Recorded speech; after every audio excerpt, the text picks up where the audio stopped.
আমার আপনার নবী আল্লাহ তাআলার কাছে দোয়া করতেছে আর দৌড়াতেছে, বলতেছে ও আল্লাহ তাআলা, আপনি আগুনটাকে আপনার নবী ইব্রাহিম আলাইহিস সালামের জন্য যেমন শান্তিদায়ক করে দিয়েছিলেন, আমার আম্মারের জন্য তেমন শান্তিদায়ক করে দিন। নবীর দোয়া আল্লাহ তাআলার দরবারে যখন কবুল হয়ে যায়, আম্মার রাদিয়াল্লাহু তাআলা আনহু সেখান থেকে মুক্তি পেয়ে যায়। এরপরে আমার আপনার নবী খালিদ বিন ওয়ালিদকে এবং আম্মার রাদিয়াল্লাহু তাআলা আনহু দুজনকে ডাকলেন। ডাকার পরে বলতেছে, খালিদ রে, তুমি যে কাজটা করেছো সেটাও একটু ভুল ছিল।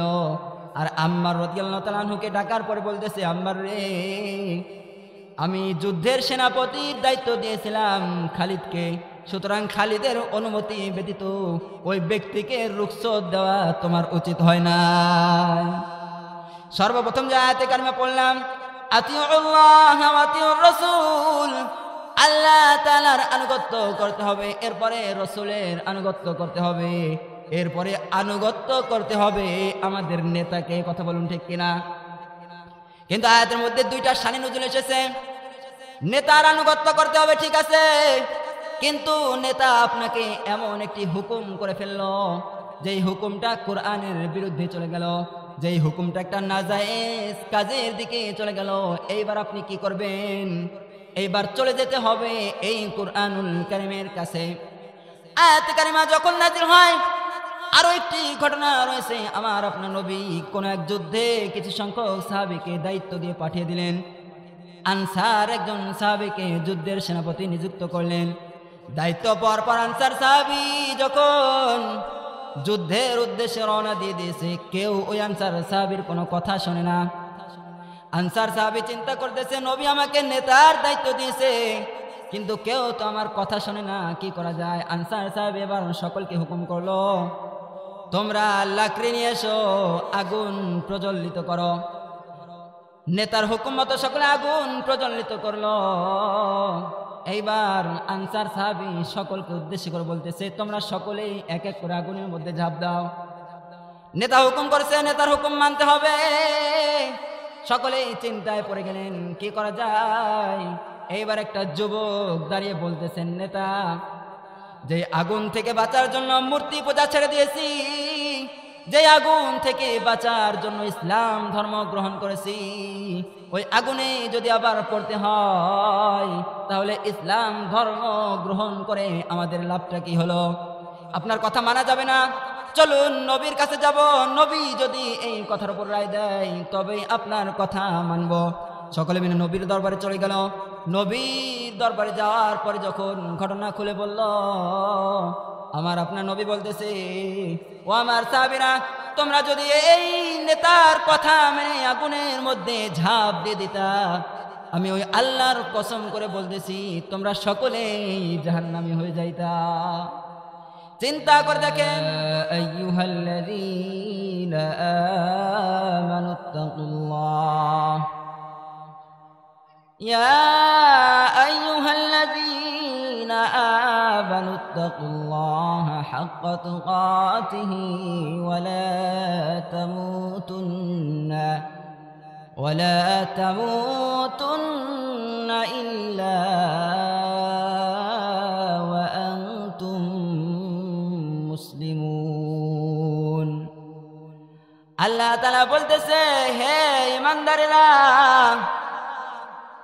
দুনিয়ার জমিনে তোমরা আমি আল্লাহ তাআলাকে ভয় করার মতো ভয় করো এবং মুসলমান না হয়ে তোমরা মৃত্যুবরণ করো না।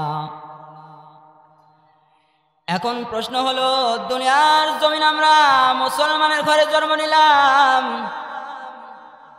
নামের গায়ে মুহাম্মদ লেখি, নিজেদেরকে মুসলমান বলে দাবি করি, এরপরেও আল্লাহ তাআলা ঈমানদারদেরকে ডেকে বলতেছেন, খবরদার খবরদার, মুসলমান না হয়ে তোমরা মৃত্যুবরণ করো না। কারণটা কি?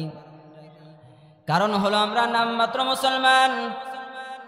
মুসলমান হওয়ার পরে আমাদের উপর যে দায়িত্ব আল্লাহ তাআলা দিয়ে দিয়েছেন, এই দায়িত্ব আমরা সঠিকভাবে পালন করি না, যার কারণে আল্লাহ তাআলা আমাদেরকে সতর্ক করতেছেন। সুতরাং আমাদেরকে প্রকৃত মুসলমান হতে হবে। মুসলমান হিসেবে আমাদের যে দায়িত্ব, সেই দায়িত্বটা আমাদের পালন করতে হবে। কিভাবে আপনি আমি প্রকৃত মুসলমান হতে পারবো? চলুন আমরা চলে যাই নবীর জামানায়, সাহাবীর জামানায়। আমার আপনার নবী মুহাম্মদুর রাসূলুল্লাহ সাল্লাল্লাহু আলাইহি ওয়াসাল্লাম মক্কা থেকে হিজরত করে যখন মদিনায় চলে গেলেন, মদিনায় যাওয়ার পরে যখন আমার আপনার নবী ইসলামের দাওয়াত প্রচার করা শুরু করে দিলেন, ধীরে ধীরে মদিনায় দিন যত যায় মুসলমানের সংখ্যা দিন দিন বাড়তে থাকে। নবীজি যখন মক্কা থেকে মদিনায় চলে গেলেন, মদিনায় যাওয়ার পরে মক্কার মুসলমানেরা চিন্তা করতেছে নবীর সহবতে থাকতে হবে, নবীর সাথে থাকতে হবে, আমরাও মদিনায় চলে যাব। মক্কা থেকে যখন মুসলমানেরা নবীর মদিনায় যাওয়ার পরে মক্কার মুসলমানেরাও যখন মদিনায় চলে গেলেন, একে একে মক্কা থেকে মদিনায় মুসলমানেরা যায়। আর মক্কায় যে আনসার সাহাবীরা রয়েছে, ওই সাহাবীরা মক্কা থেকে আগত মুহাজির সাহাবীদেরকে জায়গা করে দেয় থাকার জন্য। যাদের দুইটা ঘর ছিল, একটা ঘর ছেড়ে দেয়। যাদের দুইটা খেজুরের বাগান ছিল, একটা খেজুরের বাগান ছেড়ে দেয়। এইভাবে করে যখন মদিনার মুসলমানেরা মক্কা থেকে আগত মুসলমানদেরকে সাহায্য করতেছে, দিন দিন মুসলমানদের সংখ্যা বাড়তেছে। আমার আপনার নবী মদিনা শাসন করতেছে। এমন সময় মক্কার একজন মুসলমান, নাম তার বশির, চিন্তা করতেছে মদিনায় যদি যাওয়া যায়, জায়গা পাওয়া যাবে, ঘর পাওয়া যাবে, অর্থ সম্পদ পাওয়া যাবে, সুতরাং মক্কায় আর থাকা যাবে না, কি করা যায়? মদিনায় চলে গেলেন বশির। মদিনায় যাওয়ার পরে আমার আপনার নবী বশিরকেও একটা জায়গা করে দিলেন, ঘর দিয়ে দিলেন। কিন্তু বশিরকে যে ঘর আমার আপনার নবী দিলেন, এই ঘরটা পাওয়ার পরে বশির চিন্তা করতেছে যে ঘরটা আমি পেয়েছি, ঘর থেকে বের হওয়ার জন্য যে জায়গাটা আমার রয়েছে, যেই রাস্তাটা আমার রয়েছে, রাস্তাটা সংকীর্ণ। এই সংকীর্ণ রাস্তা দিয়ে চলাফেরা অসুবিধা, কি করা যায়? বশির লক্ষ্য করে দেখলো তার বাড়ির পাশে একটা ইহুদির বাড়ি, ইহুদির জায়গা রয়েছে। এইবার বশির চিন্তা করলো ইহুদির জায়গাটাকে দখল করতে হবে। চিন্তা ভাবনা করার পর বশির যখন ইহুদির জায়গা দখল করে নিল, সকালবেলা ইহুদি ঘর থেকে বেরিয়ে দেখতেছে বশির তার জায়গা দখল করে নিয়েছে। ডাক দিয়ে বলে, ভাই মুসলমান, আপনি আমার জায়গা কেন দখল করেছেন? এইবার মুসলমান টুপিওয়ালা ইহুদিকে বলতেছে, ইহুদি মদিনা শাসন করতেছে আমার নবী মুহাম্মদ, আমার নেতা মদিনা শাসন করতেছে, আমিও মুসলমান, আমি তোমার জায়গা দখল করেছি, তুমি যা ইচ্ছা করো গিয়ে, তোমার জায়গা আমি ফেরত দেব না। ইহুদি এবার চিন্তা করলেন, যাই মুহাম্মাদের কাছে যাই, মুসলমানদের নেতার কাছে চলে যাই বিচারটা নিয়ে। আমার আপনার নবীর কাছে যখন বশিরকে সঙ্গ নিয়ে ইহুদি বিচার নিয়ে চলে গেলেন নবীর কাছে, নবীজির কাছে বিচার নিয়ে যাওয়ার পর আমার আপনার নবী মুসলমানের পক্ষে বিচারের রায়টা না দিয়ে ইহুদির পক্ষে বিচারের রায়টা দিয়ে দিলেন। বলুন সুবহানাল্লাহ। কারণটা কি?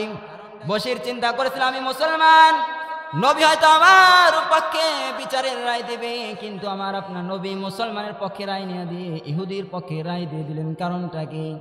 কারণ আমার আপনার নবী শুধু মুসলমানদের নবী নয়, আমার আপনার নবী পুরো জাহানের নবী, যেই নবী সম্পর্কে আল্লাহ তাআলা কুরআনুল কারীমে আয়াত নাযিল করেছেন, ওয়ামা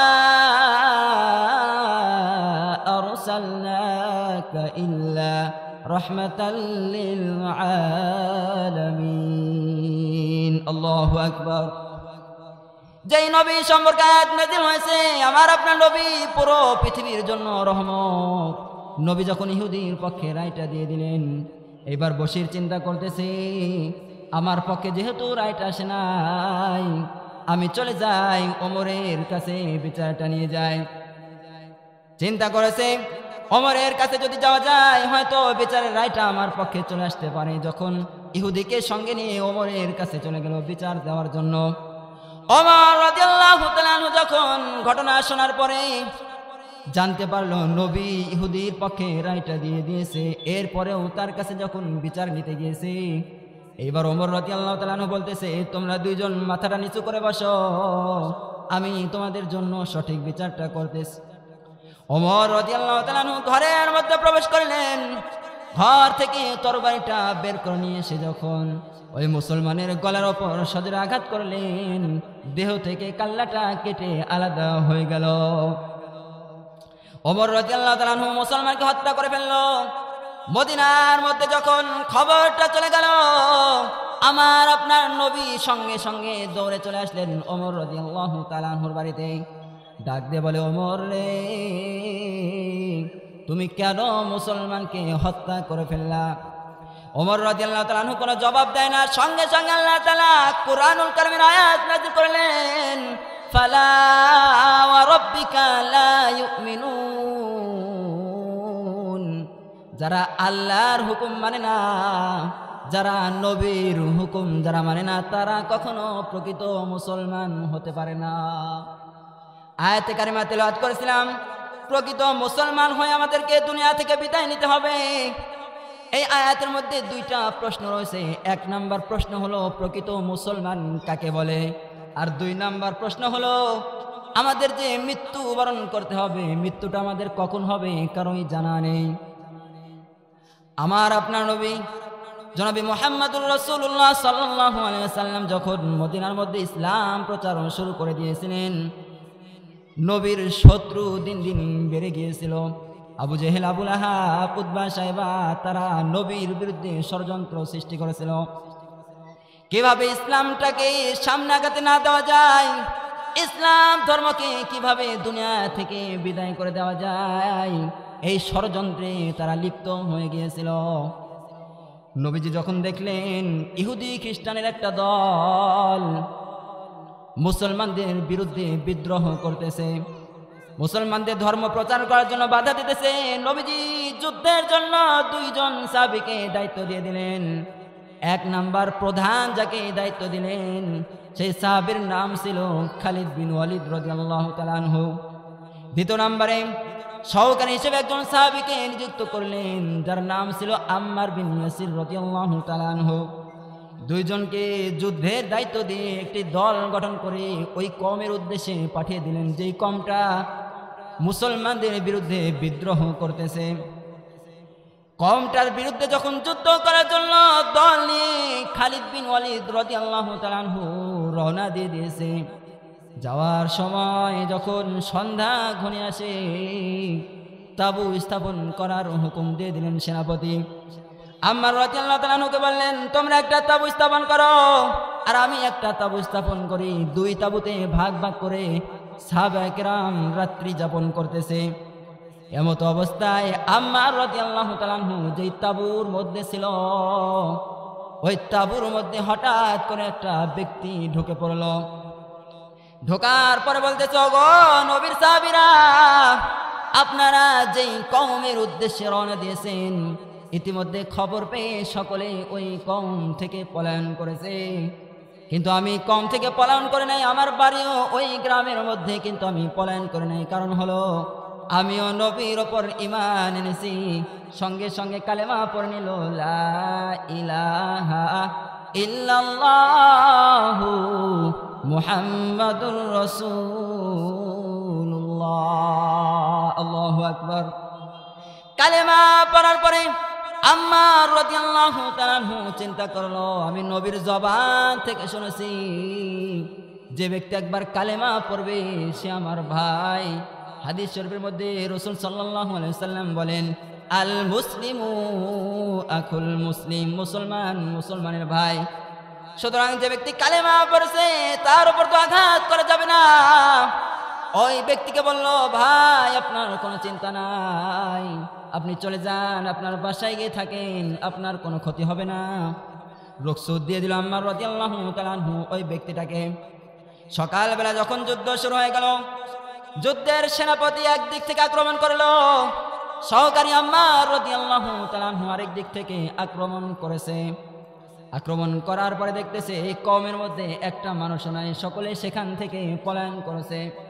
কিন্তু খালিদ বিন ওয়ালিদ রাদিয়াল্লাহু তাআলা আনহু তিনি তো আর জানে না আম্মার রাদিয়াল্লাহু তাআলা আনহু একজন ব্যক্তিকে রুখসুত দিয়ে দিয়েছে। সে ব্যক্তি তার বাড়ি ওই বাড়িতে যাওয়ার পরে যখন দেখতেছে লোক রয়েছে, তাকে বেঁধে হাত পায়ে রশি বেঁধে নিয়ে আসছে। নিয়ে আসার পরে আম্মার রাদিয়াল্লাহু তাআলা আনহু বলতেছে, ভাই খালিদ রে, আমি তো তাকে রুখসুত দিয়ে দিয়েছিলাম, কারণ সে ব্যক্তি মুসলমান ইমানদার, এই কারণে আমি তাকে রুখসুত দিয়ে দিয়েছি। এবার খালিদ বিন ওয়ালিদ রাদিয়াল্লাহু তাআলা আনহু বলতেছে, নবী আমাকে সেনাপতির দায়িত্ব দিয়ে দিয়েছে, সুতরাং রুখসত যদি দিতে হয় আমি দেব, আমার হুকুম ব্যতীত তুমি কেন রুখসত দিয়ে দিলা? আম্মার রাদিয়াল্লাহু তাআলা আনহু খালিদ বিন ওয়ালিদ রাদিয়াল্লাহু তাআলা আনহু দুইজনের মধ্যে যখন তর্ক বিতর্ক শুরু হয়ে গেল, তর্ক বিতর্ক শুরু হওয়ার পর সমাধান নেওয়ার জন্য আমার আপনার নবীর কাছে চলে গেল। সমাধান নেওয়ার জন্য যখন নবীর কাছে চলে যায়, আল্লাহ তাআলা কুরআনুল কারীমের একটি আয়াত নাযিল করে দিয়েছিল, যে আয়াতটা সূরাতুন নিসার 59 নম্বর আয়াত। আল্লাহ তাআলা বলতেছেন, আতিউল্লাহ ওয়া আতিউর রাসূল উলিল আমরি মিনকুম, অর্থাৎ সর্বপ্রথম আল্লাহর আনুগত্য করতে হবে, এরপরে রাসূলের আনুগত্য করতে হবে, তারপরে নেতার আনুগত্য করতে হবে। এই আয়াত নাযিল হওয়ার পরে আমার আপনার নবী খালিদ বিন ওয়ালিদকে বলতেছে, খালিদ রে, তুমি একজন মুসলমানের হাতে পায়ে রশি বেঁধে নিয়ে এসেছো, এটা তুমি ঠিক করো নাই, তোমার উচিত হয় নাই। এই কথা শোনার সঙ্গে সঙ্গে আম্মার রাদিয়াল্লাহু তাআলা আনহু চিৎকার দিয়ে আল্লাহু আকবার বলে উঠল। কারণ হলো নবী আম্মার রাদিয়াল্লাহু তাআলা আনহুর পক্ষে রায়টা দিয়ে দিয়েছে। খালিদকে বলতেছে, খালিদ রে, আমি তো তোমাকে বলেছিলাম এই ব্যক্তি মুসলমান ঈমান এনেছে, সুতরাং তাকে তুমি কষ্ট দিও না, কিন্তু তুমি তো আমার কথা শুনলা না। এবার দেখো নবী আমার কথার উপর রায় দিয়ে দিয়েছে।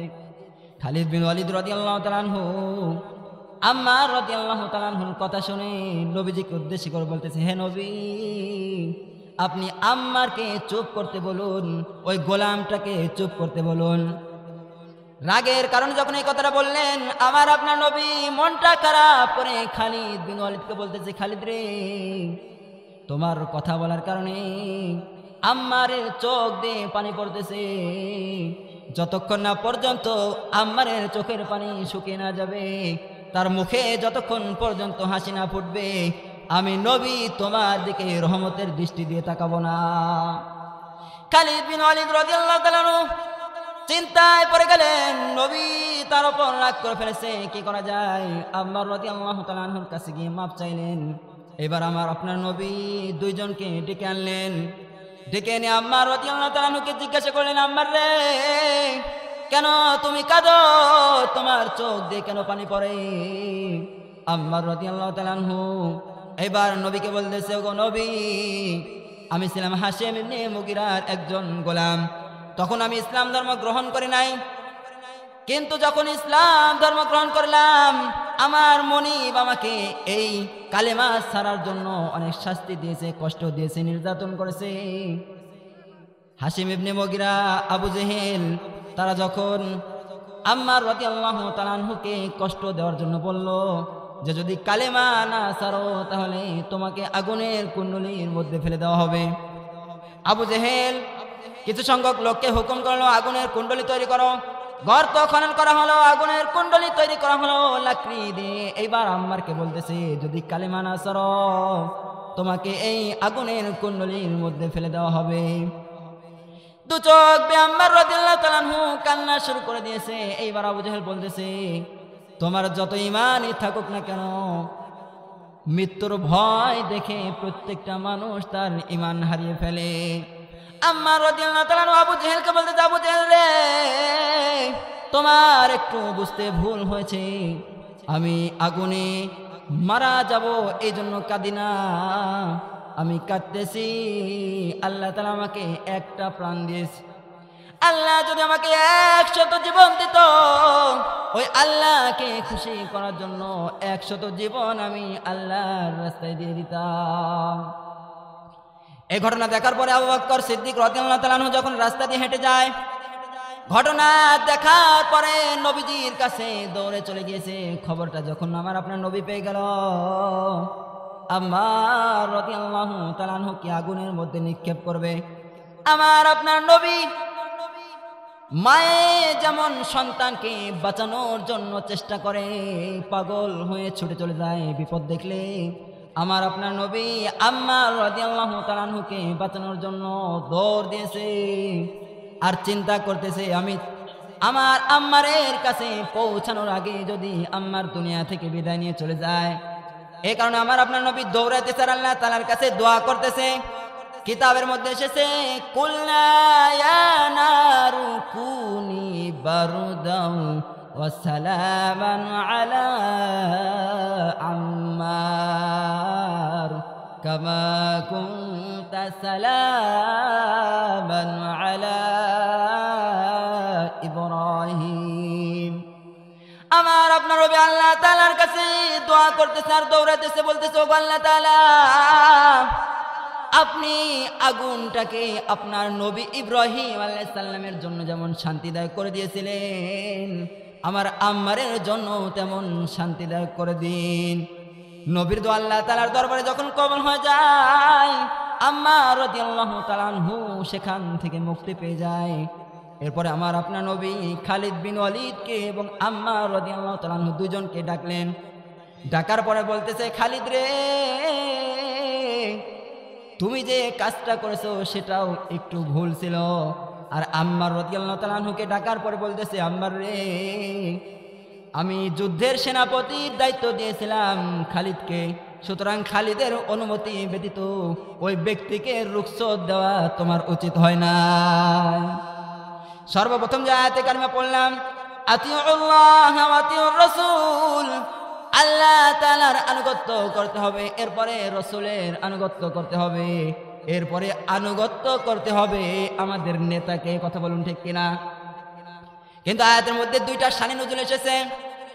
নেতার আনুগত্য করতে হবে, ঠিক আছে, কিন্তু নেতা আপনাকে এমন একটি হুকুম করে ফেললো যেই হুকুমটা কোরআনের বিরুদ্ধে চলে গেল, যেই হুকুমটা একটা নাজায়েজ কাজের দিকে চলে গেল। এইবার আপনি কি করবেন? এইবার চলে যেতে হবে এই কুরআনুল কারীমের কাছে। আয়াত কারিমা যখন নাযিল হয়, আরো একটি ঘটনা রয়েছে। আমার আপনার নবী কোন এক যুদ্ধে কিছু সংখ্যক সাহাবীকে দায়িত্ব দিয়ে পাঠিয়ে দিলেন। আনসার একজন সাহাবীকে যুদ্ধের সেনাপতি নিযুক্ত করলেন। দায়িত্ব পাওয়ার পর আনসার সাহাবী যখন যুদ্ধের উদ্দেশ্যে রওনা দিয়ে দিয়েছে, কেউ ওই আনসার সাহাবীর কোনো কথা শোনে না। আনসার সাহাবী চিন্তা করতেছে, নবী আমাকে নেতার দায়িত্ব দিয়েছে, কিন্তু কেউ তো আমার কথা শোনে না, কি করা যায়? আনসার সাহাবী এবার সকলকে হুকুম করলো, তোমরা লাকড়ি নিয়ে এসো, আগুন প্রজ্বলিত করো। নেতার হুকুম মতো সকলে আগুন প্রজ্বলিত করলো। এইবার আনসার সাহাবী সকলকে উদ্দেশ্য করে বলতেছে, তোমরা সকলেই এক এক করে আগুনের মধ্যে ঝাঁপ দাও। নেতা হুকুম করেছে, নেতার হুকুম মানতে হবে। সকলেই চিন্তায় পড়ে গেলেন, কি করা যায়?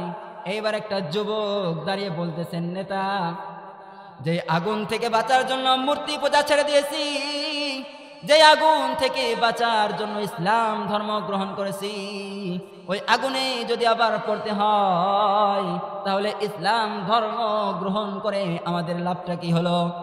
আপনার কথা মানা যাবে না, চলুন নবীর কাছে যাব, নবী যদি এই কথার উপর রায় দেয় তবেই আপনার কথা মানব। সকলে মিলে নবীর দরবারে চলে গেল।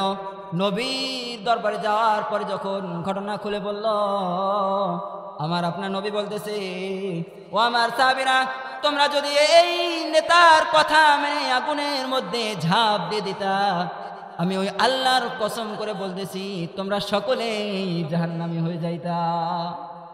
চিন্তা করে দেখেন, দুই রকম কথা আমার আপনার নবী বললেন। আল্লাহর আনুগত্য করতে হবে, রসুলের আনুগত্য করতে হবে, এরপরে নেতার কথা মতো জীবনকে পরিচালনা করতে হবে, অর্থাৎ নেতার কথা মানতে হবে। এরপরে আল্লাহ নবী বললেন, ওই নেতার কথা যদি মানতা তাহলে তোমরা সকলে জাহান্নামী হয়ে যাইতা। কারণটা কি? কারণ হলো, যেই নেতা কোরআনের বিরুদ্ধে কথা বলে, কোরআনের বাইরে তার প্রজাদেরকে হুকুম করে, ওই নেতার কথা কখনো মানা যাবে না। কথা বলুন ঠিক কিনা? সর্বপ্রথম যে আয়াতে কারিমা তেলাওয়াত করেছিলাম, প্রকৃত মুসলমান হয়ে আমাদেরকে দুনিয়া থেকে বিদায় নিতে হবে। এর মধ্যে দুইটা প্রশ্ন রয়েছে বলেছিলাম। এক নাম্বার প্রশ্ন, প্রকৃত মুসলমান কাকে বলে? প্রকৃত মুসলমান যদি হতে চাই, আল্লাহর হুকুম নবীর হুকুম মেনে আমাদের জীবনকে পরিচালনা করতে হবে। এরপর আমাদের মৃত্যুটা কখন চলে আসবে এটা আমাদের কারোর জানা নাই। আল্লাহ তাআলা কুরআনুল কারীমের মধ্যে বলেন, আইনামা তাকুনু ইউদরিকুমুল মাউতু ওয়ালাউ কুনতুম ফি বুরুজিন মুশাইয়াদা। মরণ থেকে যতই পালাও, মরণ তোমায় লইবে ঘিরি। যদিও সুদূর আকাশ পানে পালাও, সে তাই লাগাই সিঁড়ি। মরণ থেকে কেউ পালাতে পারবে না। এই দুনিয়ার জমিনে অসংখ্য মানুষ এসেছিল। অনেক মানুষ মরণ থেকে বাঁচার জন্য কাচের ঘর নির্মাণ করেছিল। তারা মনে করেছিল কাচের ঘর নির্মাণ করে সেখানে যদি থাকি আজরাইল সেখানে প্রবেশ করতে পারবে না। কাচের ঘর নির্মাণ করেছিল কে? এক ছোট্ট বালক, 12 বছরের বালক। তার মনিবের সেবা যত্ন করে, খেদমত করে। মনিব বালককে বলতেছে, বালক রে, ও আমার গোলাম, তুমি যাও, আমার প্রসব বেদনা উঠেছে, সন্তান হবে, আমার জন্য আগুন নিয়ে আস। বালক মনিবের কথা মতো আগুন আনার জন্য যখন বের হয়েছে, ইতিমধ্যে একজন বুজুর্গের সঙ্গে দেখা। বালককে বলতেছে, বালক রে, কোথায় যাও? বালক বলতেছে, আমার মনিব সন্তান হবে, তার জন্য আমি আগুন আনার জন্য যাইতেছি। বুজুর্গ বলতেছে, তুমি কি জানো ইতিমধ্যে তোমার মনিব একটা কন্যা সন্তান জন্ম দিয়েছে। যেই সন্তানটা বড় হবে, যৌবনে পদার্পণ করবে, এরপরে 100 পুরুষের চরিত্র নষ্ট করে ফেলবে। এরপরে একটা মাকড়সার কারণে সেই কন্যার মৃত্যু হবে। বালক কথাটা শুনে রাগে গোসায় কমর থেকে ছুরিটা বের করে মনিবের ঘরে প্রবেশ করে হত্যা করার উদ্দেশ্যে কন্যাটার পেটের মধ্যে ছুরি দ্বারা আঘাত করে দিল। আঘাত করে দেওয়ার পরে চিন্তা করতেছে, লোকে যদি প্রশ্ন করে কেন মারলাম, কি জবাব দেব? যদি বলি এই কন্যাটা বড় হয়ে 100 পুরুষের চরিত্র নষ্ট করবে, আমার কাছে তো কোনো প্রমাণ নাই। আর একটা মানুষ বড় হয়ে কি করবে এটা তো আগে থেকে কখনো বলা যায় না। কি করা যায়? যাই ওই বুজুর্গের কাছে যাই। বুজুর্গের খোঁজে যখন বালক বের হলো, বের হওয়ার পর দেখতেছে বুজুর্গ নাই। বালক চিন্তায় পড়ে গেল, কি করা যায়? বালক এইবার চিন্তা করলো, যদি আমি এখানে থাকি আমার বিপদ হতে পারে। সেখান থেকে পলায়ন করে 100 মাইল দূরে চলে গেল। আমি প্রথমেই বলেছিলাম যে আল্লাহ তাআলা কখন কার কিভাবে মৃত্যু দেবে এটা একমাত্র আল্লাহ তাআলাই ভালো জানেন। আল্লাহ তাআলা চাইলে কাউকে বাঁচাতে পারেন, কাউকে মারতে পারেন। বালক চলে গেল। ওই সন্তানের মা যখন ওই নবজাতক শিশুটির পেটটা সেলাই করে দিল, সেলাই করে দেওয়ার পর আল্লাহ তাআলা ওই কন্যাকে সুস্থ করে দিল। বলুন সুবহানাল্লাহ। সুস্থ হয়ে যাওয়ার পরে বালক চলে গিয়েছে। এই দুনিয়ার জমিন আল্লাহ তাআলা যাকে ইচ্ছা যখন মৃত্যু দিতে পারে, আবার চাইলে হায়াত বাড়িয়ে দিতে পারে। আমার আপনার নবী মুহাম্মদুর রাসূলুল্লাহ সাল্লাল্লাহু আলাইহি ওয়াসাল্লামের পূর্বে হযরত ঈসা আলাইহিস সালাম দুনিয়ার জমিনে এসেছিলেন। ঈসা আলাইহিস সালাম দুনিয়া থেকে বিদায় নেওয়ার পরে একটা বাদশা ছিল, জালেম বাদশা, যে নিজেকে খোদা বলে দাবি করেছিল। নিজেকে খোদা বলে দাবি করার পরে যখন ওই বাদশার দরবারে একটা বালক ছিল, ওই বাদশার বিরুদ্ধে লেগে গিয়েছে, মানুষদেরকে ইসলামের দাওয়াত দেয়। বাদশা চিন্তা করতেছে, বালক যদি আমার বিরুদ্ধে কাজ করে আমার খোদাগিরি তো আর চলবে না। কি করা যায়? বালকটাকে হত্যা করতে হবে। হত্যা করার উদ্দেশ্যে যখন কিছু সংখ্যক লোক ঠিক করলো, লোক ঠিক করার পরে বললো, যাও বালককে নিয়ে যাও, পাহাড়ের চূড়ায় থেকে ফেলে দিয়ে বালকটাকে হত্যা করে ফেলো। লোকেরা বালককে নিয়ে পাহাড়ের চূড়ায় গিয়ে ফেলে দেওয়ার জন্য যখন চেষ্টা করলো, আল্লাহ তাআলার রহমতে এমন ভূমিকম্প সৃষ্টি হয়ে গেল, সমস্ত মানুষ পাহাড় থেকে পড়ে মারা গেল। বালক আল্লাহ তাআলা বাঁচিয়ে রাখলেন। বালক বাদশার দরবারে আসার পরে বাদশা বলতেছে, কি ব্যাপার? তোমাকে তো মারার জন্য পাঠিয়েছিলাম, কিভাবে বেঁচে ফিরলাম? বালক বলতেছে, আমার আল্লাহ আমাকে বাঁচিয়েছে। সুবহানাল্লাহ। এইভাবে করে যখন বাচ্চা চিন্তা করতেছে না এইভাবে মারা যাবে না, কি করা যায়? এইবার কিছু সংখ্যক লোককে বললো, যাও বালককে নিয়ে যাও, গভীর সমুদ্রের মধ্যে তাকে ফেলে দাও।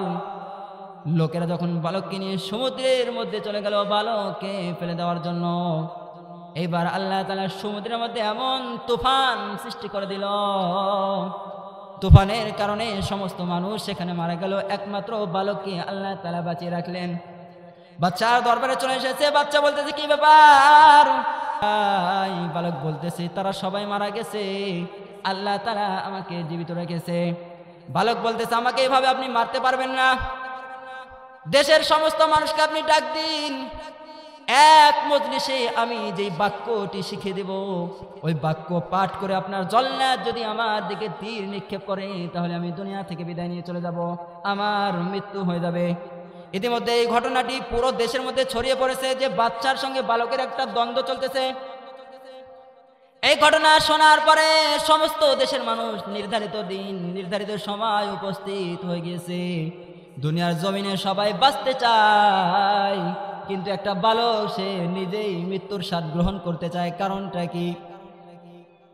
কারণ হলো, বাদশাহ যখন লোকদেরকে একত্রিত করলো, একত্রিত করার পরে জল্লাদকে বালক বলতেছে, বিসমিল্লাহি রব্বিল গুলাম বলে আমার দিকে তীর নিক্ষেপ করুন, আমি মারা যাব। বাদশার জল্লাদ ওই বালকের দিকে উদ্দেশ্য করে বিসমিল্লাহি রব্বিল গুলাম বলে তীরটা যখন নিক্ষেপ করে দিল, বালকটি সেখানে শহীদ হয়ে গেল। যত মানুষ সেখানে উপস্থিত ছিল সকলে চিৎকার দিয়ে বলে উঠল, লা ইলাহা ইল্লাল্লাহ ঈসা রূহুল্লাহ। ঈসা আলাইহিস সালামের উপর যেই নবী আমার আপনার নবীর আগে দুনিয়াতে এসেছিলেন, ওই নবীর ওপর ঈমান আনলো এবং আল্লাহ তাআলার ওপর ঈমান আনলো এবং বলল, আমানতু বিল্লাহি রব্বিল গুলাম, এই বালকের রবের উপর আমরা সবাই ঈমান আনলাম। আল্লাহু আকবার। এর কারণ হলো, তারা চিন্তা করলো, বাদশা এত চেষ্টা করার পরে বালকটাকে মারতে পারলো না, কিন্তু এই দোয়াটা পড়ার কারণে যেহেতু বালক মারা গেছে, সুতরাং এই দোয়া যার নামে পড়া হয়েছে সেটাই হলো একমাত্র রব। আমি আয়াতে কারিমা তেলাওয়াত করেছিলাম, মৃত্যু থেকে কেউ বাঁচতে পারবে না, সুতরাং আমাদেরকে প্রকৃত মুসলমান হয়ে দুনিয়া থেকে বিদায় নিতে হবে। প্রকৃত মুসলমান হয়ে দুনিয়া থেকে বিদায় নিতে পারলে আমরা সফলতা অর্জন করব। আল্লাহ তাআলা কুরআনুল কারীমের মধ্যে বলতেছেন, فإذا جاء أجلهم لا يستأخرون ساعة ولا يستقدمون। মানুষের কাছে মৃত্যু নির্ধারিত সময়ে চলে আসবে, 1 মিনিট আগেও আসবে না, 1 মিনিট পরেও আসবে না, নির্ধারিত সময় মৃত্যুটা চলে আসবে। কিন্তু আল্লাহ তাআলা বলতেছে, কোন ব্যক্তি যদি মুমিন হয়ে ওই সময় পর্যন্ত চলে যায়, আল্লাহ তাআলা আসমান থেকে জান্নাতের ফেরেশতাদেরকে ওই মুমিন বান্দার কাছে পাঠায়, আর মুমিন বান্দা ওই জান্নাতি ফেরেশতাদেরকে দেখে হাসতে হাসতে মৃত্যুর স্বাদ গ্রহণ করে। সুবহানাল্লাহ। এ কারণে আমাদেরকে মুমিন হতে হবে, তাহলে আল্লাহ তাআলা জান্নাত থেকে আমাদেরকে জান্নাতি ফেরেশতা আমাদের কাছে পাঠিয়ে দিবে। জান্নাতের ফেরেশতা আমাদের কাছে যখন আসবে, জান্নাতের ছবিটা যখন আমাদেরকে দেখাবে, মৃত্যুর কষ্ট আপনি আমি ভুলে যাব। মৃত্যুর কষ্ট ভুলে যাওয়ার পরে আমার আপনার মৃত্যু হয়ে যাবে, এই পৃথিবীর সমস্ত মানুষ মারা যাবে, কিয়ামত কায়েম হয়ে যাবে। আল্লাহ তাআলা যখন ইসরাফিল আলাইহিস সালামকে দ্বিতীয়বার সিংহায় ফুঁক দিতে বলবেন, সমস্ত মানুষ সেখানে মৃত্যুবরণ করবে। দুনিয়াটা যখন কিয়ামত হয়ে যাবে, আল্লাহ তাআলা কুদরতি হাত ইশারা করে বলবে, ইয়া দুনিয়া আইনা আনহার, হে দুনিয়া তোমার ভূগর্ভের মধ্যে যত নদী ছিল সাগর ছিল তারা কোথায়? দুনিয়া কোনো জবাব দেবে না। এরপর আল্লাহ তাআলা বলবে, ইয়া দুনিয়া আইনা আশজার, দুনিয়ার মধ্যে যত গাছপালা ছিল তারা কোথায়? কোনো জবাব দেবে না। এরপর আল্লাহ তাআলা বলবেন ইয়া দুনিয়া আইনা জাব্বার, দুনিয়ার মধ্যে যারা ক্ষমতাসীন ছিল, 5 বছরের ক্ষমতা পেয়েছিল, 10 বছরের ক্ষমতা পেয়েছিল, 15 বছরের ক্ষমতা পেয়ে যারা নিজেদেরকে মানুষ মনে করে নাই, তারা মানুষকে জুলুম করেছে, অত্যাচার করেছে, নির্যাতন করেছে, তারা কোথায়? দুনিয়া কোনো জবাব দেবে না। এই কারণে দুনিয়ার জমিনে আল্লাহ তাআলা আমাদেরকে যে সময় দিয়ে পাঠিয়েছেন, প্রকৃত মুমিন হয়ে, প্রকৃত মুসলমান হয়ে তারপরে আমাদেরকে দুনিয়া থেকে বিদায় নিতে হবে। ঠিক কিনা? আল্লাহ তাআলা আমাদের সকলকে প্রকৃত মুসলমান হয়ে দুনিয়া থেকে বিদায় নেওয়ার মতো তৌফিক দান করে সকলে বলে